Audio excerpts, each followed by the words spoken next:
Good evening and welcome to the February 3rd meeting of the Roseville Independent Redistricting Commission. The meeting is now called to order. Clerk, will you please call roll? Cuthbertson? Here. Frank? Here. Ludwig? Here. McPhail? Here. O'Keefe? Here. Sweeney? Here. Wagner? Here. Waldrop? Here. Willoughby? Here.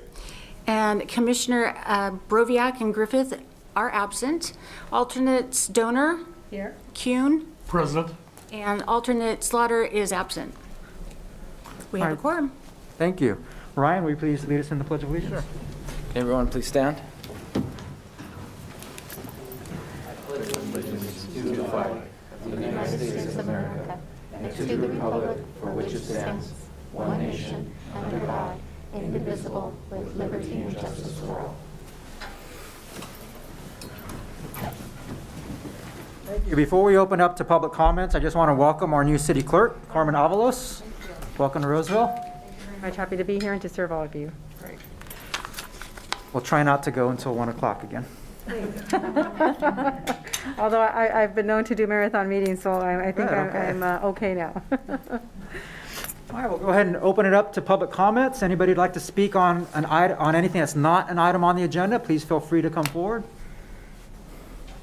Seeing none, we'll close public comments. Chair Frank, and they're also able to call in at 916-774-5353 if anyone would like to call in a comment.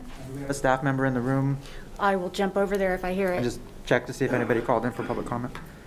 And as we're waiting for phone calls, if there are any, just as a reminder, you recall we had the AB 361 resolution, which allowed remote telephonic public comment. That will expire on February 19th, so I'll make sure that at one of our public hearings, I have an agenda item on there to consider renewing that remote telephonic public comment. So I just wanted to make that comment for the record as we're waiting for comments to come in. Nothing coming in? Okay, we'll go ahead and close public comment and move on to reports and presentations. Item 5.1, overview of preliminary redistricting plan and draft map B-1. Joe Mandel. Good evening, everyone. My name is Joe Mandel from the City Attorney's Office, and I'm confident we're going to get out of here tonight and not tomorrow. This item is going to be an overview of the preliminary redistricting plan and draft map B1, and a lot of this presentation is more of the same information, but I want to make sure that we go over it again because it is relevant to our process moving forward. And so moving on with the next slide, this is just the introduction of what we're doing here. What is the purpose of the Independent Redistricting Commission? And we're here to establish a redistricting process that's open and transparent and allows public comment on the drawing of city council district boundaries, ensures that district boundaries are drawn according to the redistricting criteria set forth in the city charter and state and federal laws, and ensures that the redistricting process is conducted with integrity, fairness, and without personal or political considerations. And all of this language comes from Article 11 of our city charter, which was approved by the voters when they passed Measure R on November 3rd of 2020. So most of the information I'm going to be giving tonight is straight out of our city charter, Article 11, available on our website. Next slide, please. This is City Charter Article 11, Section 11.09, and you'll see subsection A, 1, and 2. Subsection A talks about the items that the Commission shall consider when drawing its final map, so I want to go through these shortly. Item number 1, council districts should be substantially equal in population as required by the U.S. Constitution, and population equality is based on the total population that was determined from the most recent federal census. Item number 2, council district boundaries need to comply with the U.S. Constitution, the California Constitution, the Federal Voting Rights Act, and any other requirements in state or federal law that are applicable to charter cities.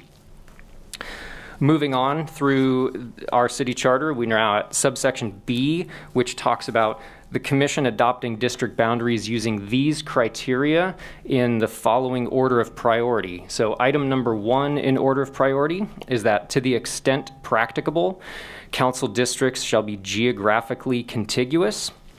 Item number 2, to the extent practicable, the geographic integrity of any local neighborhood association boundaries, or local community of interest shall be respected in a manner that minimizes its division. And we have a defined term here of a community of interest, which is a population that shares common social or economic interests that should be included within a single district for purposes of its effective and fair representation. And I want to note that communities of interest do not include any relationships with political parties, incumbents, or political candidates. Moving on in order of priority, item number 3, council district boundaries should be easily identifiable and understandable by residents. And to the extent practical, council districts shall be bounded by natural and artificial barriers, by streets, or by boundaries of the city. Item number 4 in order of priority, where it does not conflict with the preceding criteria, council districts shall be drawn to encourage geographical compactness in a manner that nearby areas of population are not bypassed in favor of more distant populations. And then item number 5 is any other commission adopted criteria that do not conflict with the other requirements and criteria in this section or with state and federal law. Moving on through the city charter, now this is still Article 11, Section 11.09, subsection C. These are the things that we should not do.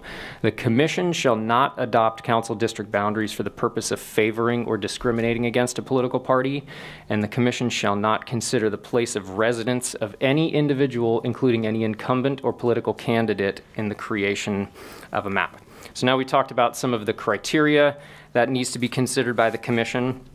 And now I'm going to go over and talk about some of the process and procedure for adoption of a map and report, because we've had some interesting meetings during the month of January that I want to do a recap of. So again, coming out of City Charter, Article 11, this is Section 11.10. Subsection A, the commission shall file a preliminary redistricting plan and draft map with the city clerk, along with a written statement of findings and reasons for adoption, which shall include the criteria employed in the process and a full analysis and explanation of the decisions made by the commission.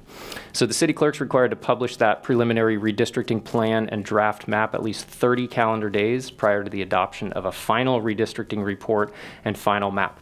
So I'm going to pause on this slide here. I know that I normally go on and talk about a couple of other items, but I wanted to sort of do a recap real quick on how we got to where we are today, talking about draft map B1, and just explain that how we've sort of narrowed it down from the process of the public submitted 23 draft maps to the commission.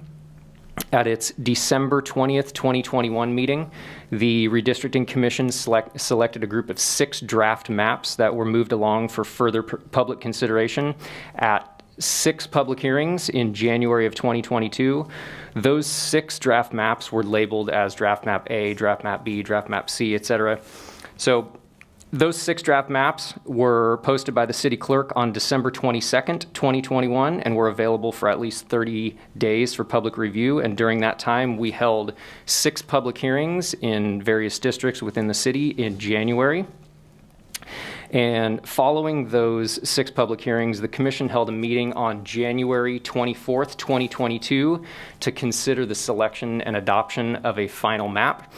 And so at that December 24th, 2022 meeting, the commission by motion decided to remove draft map F from further consideration, which left us with 5 draft maps A through E. And then after analyzing those maps, we went through and made edits to those maps A through E. And the commission ended up voting by motion to consider moving 3 of those edited maps moving forward. So what we did was we moved draft map B, draft map C, and draft map E forward. And those edits to those maps we called them draft map B1, draft map C1, and draft map E1. And after receiving further public input regarding those draft maps B1, C1, and E1, the commission voted by motion to move forward with draft map B1 as the final proposed map, and that motion passed by a vote of 7-4. So after we took that draft map B edited draft map B to turn it into draft map B1, I provided the opinion that since the changes from draft map B to draft map B1 impacted a portion of the population, that should be considered a new draft map for purposes of our city charter. And so this is where, if we can go back to the presentation again, this is that final sentence. The city clerk shall publish the preliminary redistricting plan and draft map at least 30 calendar days prior to the adoption of a final redistricting report and final map.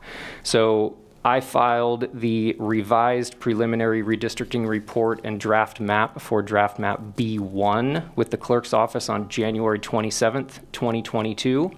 And so if we go to the next slide, now we have more charter language. During the 30 calendar day period after publication, the commission shall hold at least 5 public hearings, including 1 in each existing council district. So you can see the dates for the upcoming 5 public hearings to discuss the preliminary redistricting plan and draft map for draft map B1.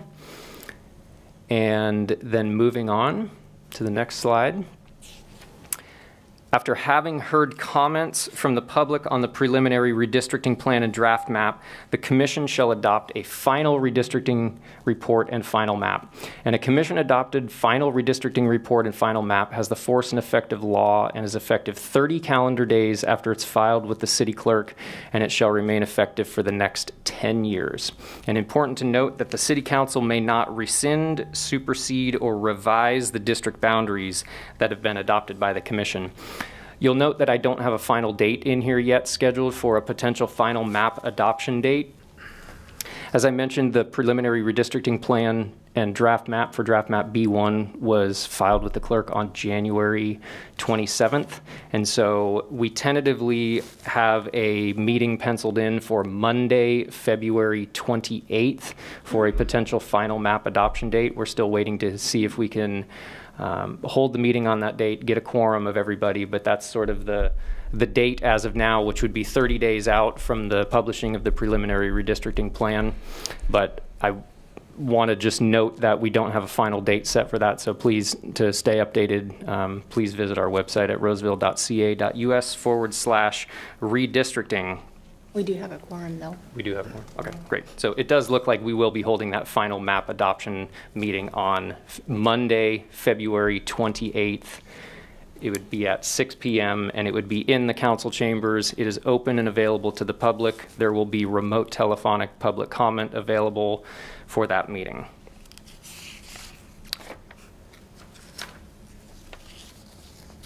After the final map's adopted, the city clerk is required to number each council district so that for as many residents as possible, the number of the council district they reside in remains the same. As I mentioned previously, that information has already sort of been calculated by our demographer and is reflected in the current version of the draft map B1. And then finally, the final redistricting report and final map shall be subject to referendum in the same manner as ordinances. So the next slide is the visual image of draft map B1. I somewhat chuckle at this because it's dated January 25th, which is technically probably when it was created at 1 a.m. in the morning after our meeting on the 24th. But I want to note that for draft map B1 has a total deviation of 9.4%. And draft map B1 is an adjusted version of draft map B, and those adjustments were made by the Independent Redistricting Commission at their January 24th meeting following a series of public hearings in January of 2022. So with that, I'm going to turn it back over to Chair Frank for any questions that he may have, and then we'll move on for the opportunity for the Commission to take public comment on draft map B1. All right, thanks, Joe. Are there any questions from commissioners on Joe's presentation? Okay. We'll open it up to the public. Anyone in the audience like to speak on this agenda item? And just a reminder, if anybody would like to call in, Helen, can you tell us the number again? 916-774-5353. Thank you.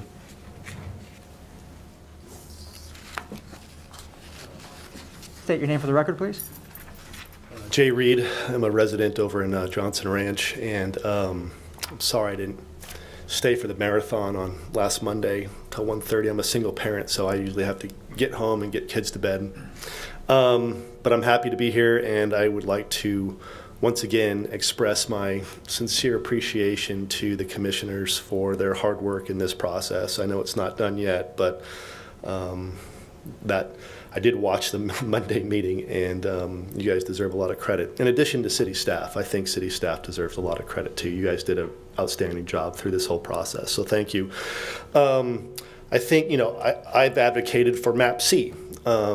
I think MAP B is a good alternative. I had my own issues with D, E, and F, and we don't need to go through those anymore. But I think MAP B1 is a very good map, and I think one of the things that I like most about it is that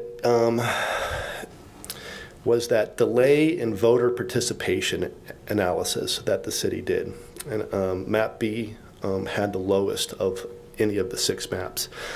And I think that, as we're trying to come up with ideas for charter changes, I think voter deceleration is something that we should consider as a charter thought.